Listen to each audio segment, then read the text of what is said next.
I'm going to take a few moments, be succinct. I'm going to make a few assertions about an issue. On the heels of the concept of the unifying power of the end of the world in the cross, I want to talk about, here's the term, the divisively unifying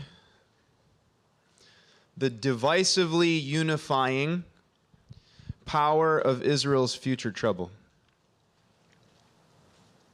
The divisively unifying power of Israel's future trouble. Zechariah 14, verse 1. We're going to start here. And I want to ask the question, as we're crying Maranatha, we're saying this word Maranatha, that means he came and he's coming again. What is the end game of the Maranatha cry? What happens when we say Maranatha long enough, together enough, globally enough? What's the culmination of the Maranatha message, hope, and reality? There are hundreds of passages that describe this. Zechariah 14 is one of the clearest that enunciates it in a very straightforward and simple way that doesn't give much room for interpretational issues, which is significant, and I'll come back to that in a moment. That's why it's unifying. Behold, a day is coming for the Lord. For the Lord. When the spoil taken from you, things that belong to you, Jerusalem, that which has been taken away from you will be divided in your midst. For I will gather all the nations against Jerusalem to battle, for war.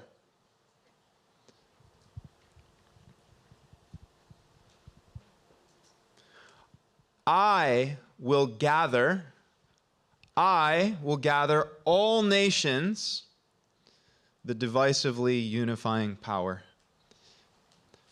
I will gather all nations against. The grammar in this passage is just, the gravity of the grammar in this is staggering.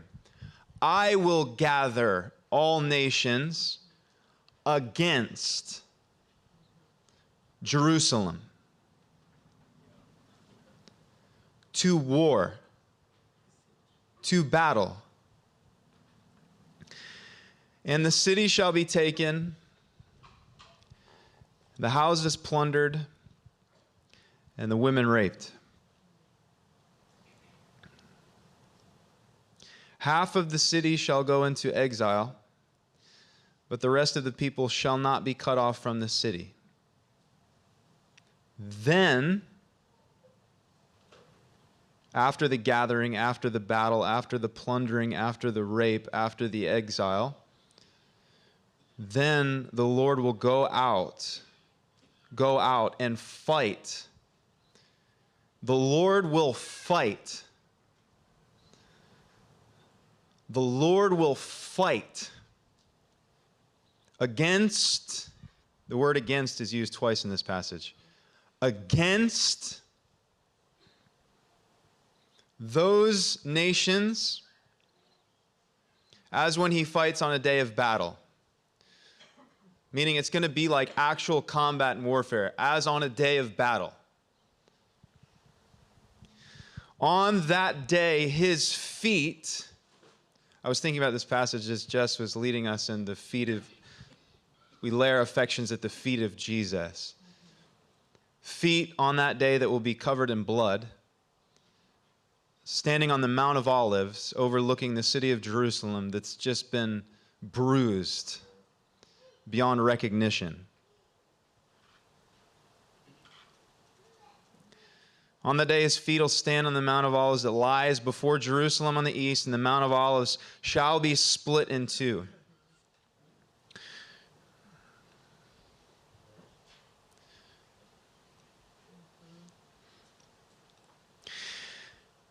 The divisively unifying power of Israel's future trouble.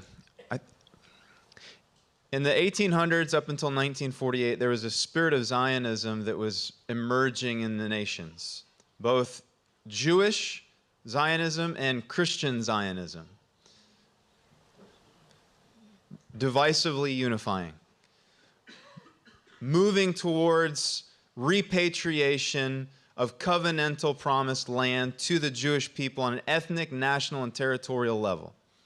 They returned to the land in 1948. And from 1948 to 1967, another expression of Zionism emerged, both Christian and Jewish, divisively unifying.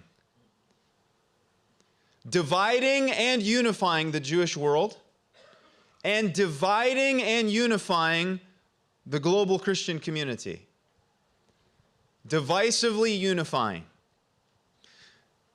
The War of Independence was fought. The 40s, the 50s played out until 1967, the Six-Day War. The Golan Heights is taken. The city of Jerusalem is retaken. The Gaza Strip, Sinai is taken. And a new spirit of Zionism emerged from within Israel, from the Jewish community and the Christian community in a divisively unifying way. 1967 divided the nations and unified the nations. It unified it both for and against Jerusalem. And the occupation of covenantal land that was promised in an everlasting, irrevocable oath that Jesus shed his blood for, by the way. Divisively unifying. From 1967 until now, there's been, let's say 1967 to Oslo, was another season of stewarding hope, this Zionist hope in the Jewish and the Christian world. From Oslo until now, it's been a very interesting journey. The Oslo Accords, the failure of the Oslo Accords, there was a collapse of the kind of Zionism that was emerging in those days. Because in the end, the silver platter was offered, and the Arab community said no, no, no. Therefore, a new kind of Zionism emerged in the Jewish community and in the Christian community. There was very Six-Day War, miraculous, triumphant, powerful, and deceptive. 1973, Yom Kippur, the catastrophe of Yom Kippur, the failure of intelligence, the breakdown of the whole system, the meltdown of the strength of the Israeli Defense Force as Syria and Egypt invade and the borders begin to collapse. And the Golan Heights becomes what it was in the first century. In the first century, in a place called Gamla, not far from here, the rebellion grew, and the Roman army laid siege to this little hillside. There was a mass suicide, and they finished the job. Gamla fell, and the armies moved on from the Golan down to Jerusalem and took Jerusalem. Jerusalem fell, and the armies finished the campaign in Masada. The principle is this: the Golan falls, Jerusalem falls. Jerusalem falls, you get pushed up against the wall.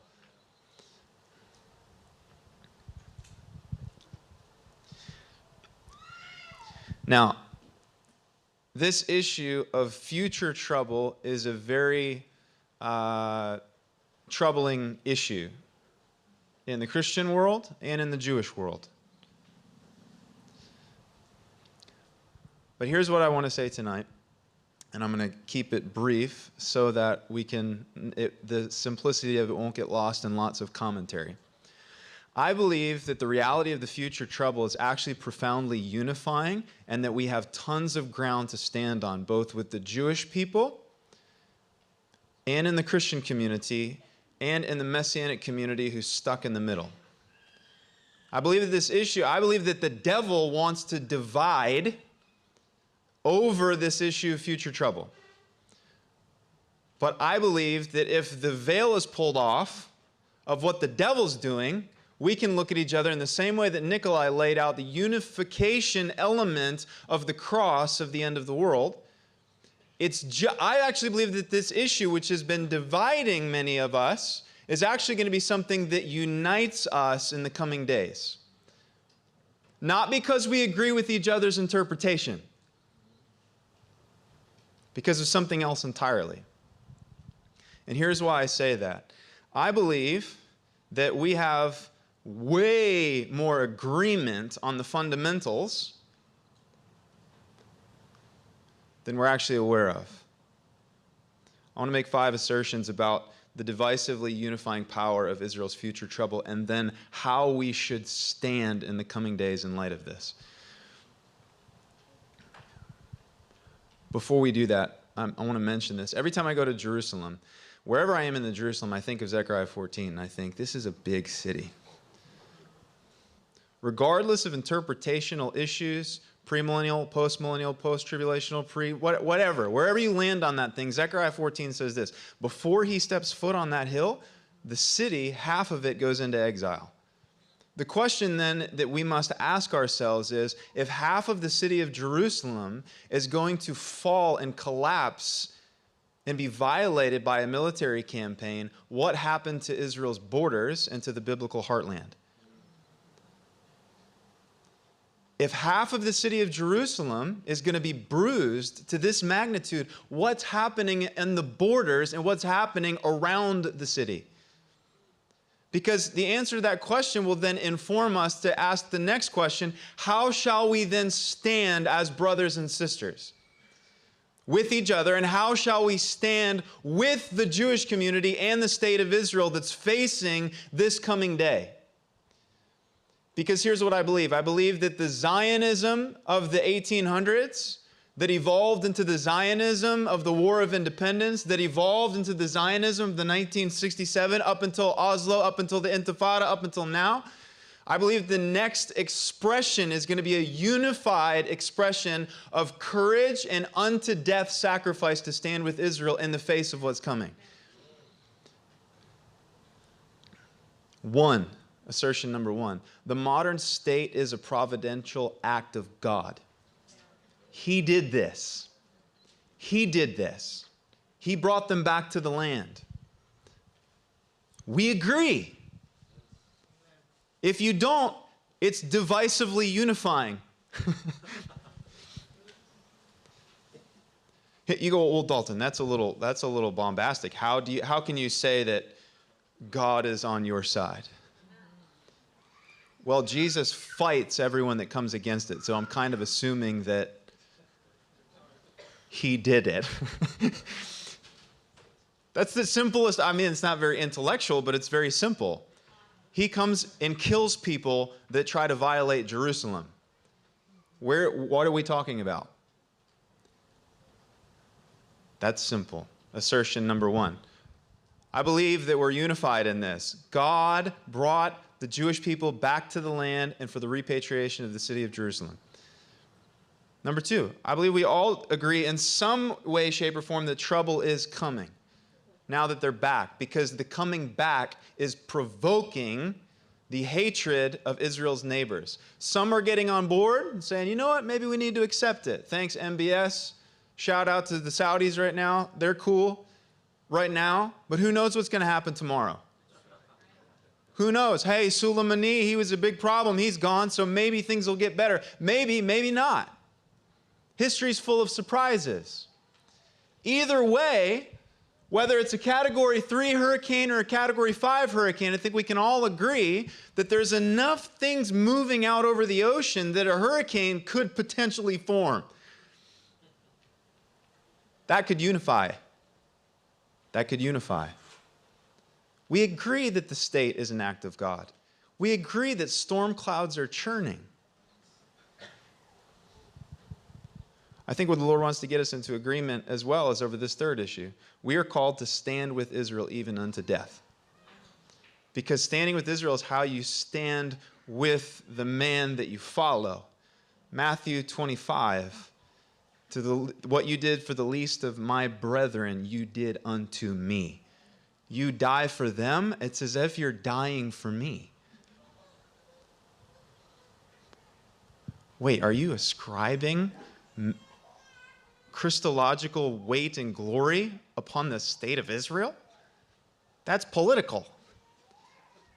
Guys, Jesus is going to determine the eternal destiny of individuals and nations based on what they do with Jerusalem.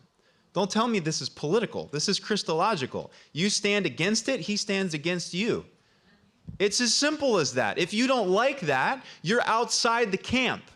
It's divisively unifying. You don't stand with Jerusalem, he doesn't stand with you, and he'll stand against you. Bottom line.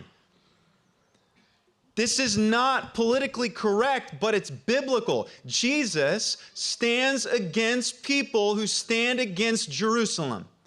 He stands against people who stand against Jewish presence on Jewish soil that was given by an everlasting, irrevocable covenant that was paid for by the blood of the Son of God. He's against it. He's against you if you're against it. It's not political, it's Christological, and he bled for it, which means it's gospel. If his blood, Hebrews 13 says what? He paid for you by the blood of the everlasting covenant. The everlasting covenant is the covenant that was cut in Hebron. The New Testament. Guys, the new covenant is the everlasting covenant from Genesis. This is not a different covenant. It's the everlasting covenant made to Abraham and ratified to Isaac and Jacob and David and all the forefathers. His blood that was shed on the cross was Jewish blood to secure Jewish promises to the Jewish people about Jewish soil and a Jewish throne in a Jewish city. You don't like it, I don't care. Zechariah says he's against you if you're against it. It's divisively unifying. Number 4, this is where it gets a little hairy. We are called to show mercy to Israel's enemies even unto death, as they level the assault on the city that we love. This is why I care about the Golan Heights. I want to build an outpost at the gate of the mouth of the boiling pot that comes from the north to stand with the city of Jerusalem before those days come. Why the Golan? The Golan, because Jerusalem. In 1967, when they took the Golan Heights, they excavated it and they found coins. And on the coins were from the days of the rebellion. On the coins, you know what it said? In defense of Jerusalem. The Jewish community in the Golan Heights in the first century understood that their stand in the Golan meant standing for and with Jerusalem, the city that Jesus is going to shed blood over when he returns. The Golan is connected to Jerusalem. That's why we're standing with the Golan. But here's the deal.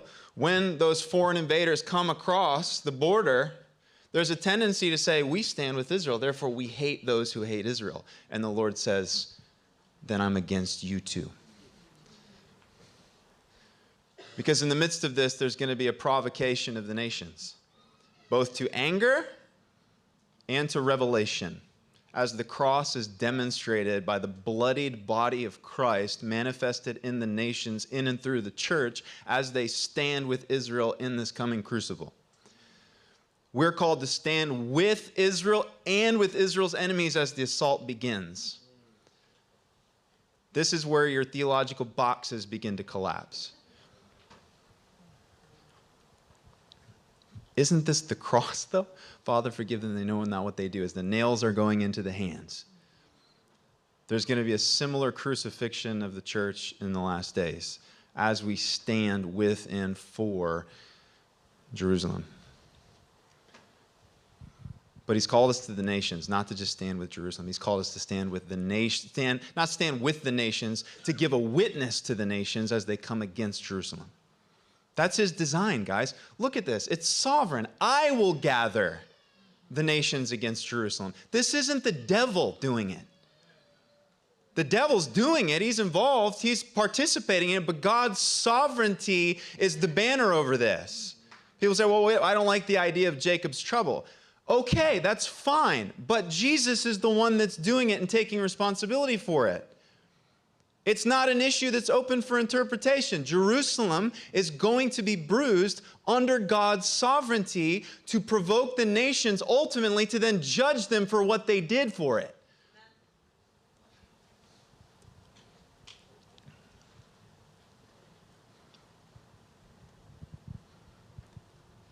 I will gather all nations. Guys, divisively unifying. I'm going to gather all nations, all the nations of the earth. I don't agree with your interpretation. I'm not interpreting anything. We're just reading it. I will gather all nations against Jerusalem, and then I will go out against those who come against Jerusalem.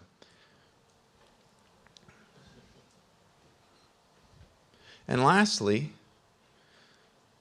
well, before we do it, lastly, the state is an act of God. Amen? Trouble's coming. We don't know if it's category 3 or category 5, the extent of it, but we do know that the extent of it is at least half of the city of Jerusalem goes into exile. That's significant enough for us to wait, to be attentive. At the least, whether it's category 1, 2, 3, 4, 5 hurricane's coming. Be attentive. So trouble's coming in some capacity. We're called to stand with Israel even unto death. I've had people, this has been a very controversial issue over the years, saying trouble's coming. And lots of people that love Israel have had difficulty with this message because they said, you don't support the state of Israel. Going on the contrary, because of this is what motivates and fuels our stand with Israel, because we understand the gravity of what's coming. This isn't about not standing with Israel, this is not about diminishing what 1948 or 1967 was. If anything, it's giving more legitimacy to it, because Jesus is going to come and fight and actually kill people who come against it. In the trouble. He's in it. So let's lay to rest the allegation that believing in a future trouble means that you don't support the state of Israel.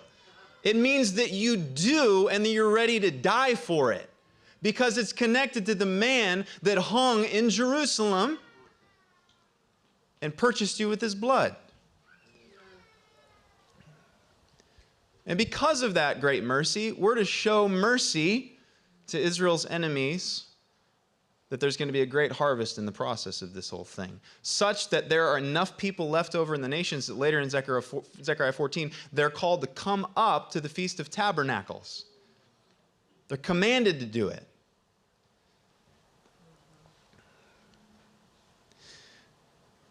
And the fifth thing is this, which is kind of you go, okay, I'm 90% in on the first one, I'm 40% in the second one. Wherever you are on the scale, here's the one that just kind of makes the other four irrelevant and forces us into unity with each other no matter what. We believe that he came and he's coming again, Maranatha. He's coming again. And he's coming to Jerusalem, and he's going to be covered in blood. When we cry, Maranatha, this is what we get.